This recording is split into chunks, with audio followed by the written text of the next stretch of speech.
How much can something hold? It's a question we ask every day. We're not talking about its outer skin. That's surface area. We're talking about its filling, its capacity. We're talking about volume. Think of it like this. Imagine taking a flat 2D shape, say a square of paper, and stacking more identical squares on top of it.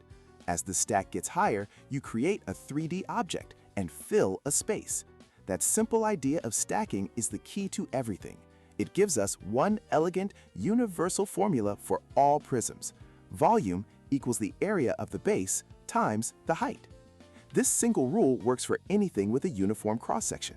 For a rectangular box, the base is a rectangle, so volume is length times width times height. For a triangular block of cheese, you find the area of the triangle at the end, then multiply by the block's length. Even a swimming pool with a sloping deep end is just a trapezoidal prism lying on its side. Find the area of that trapezoid, the side profile, and multiply by the pool's width. Same rule, different base. But here's the most common trap: units.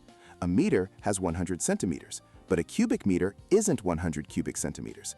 It's 100 times 100 times 100, a full 1,000,000 cubic centimeters. It's a massive difference. Always convert your measurements to the same unit before you multiply. So, from shipping containers to architectural designs, remember the core principle. It's not about memorizing a dozen different formulas. It's about seeing the stack of 2D slices. Find the area of one slice, multiply by the height, and you've mastered the space inside.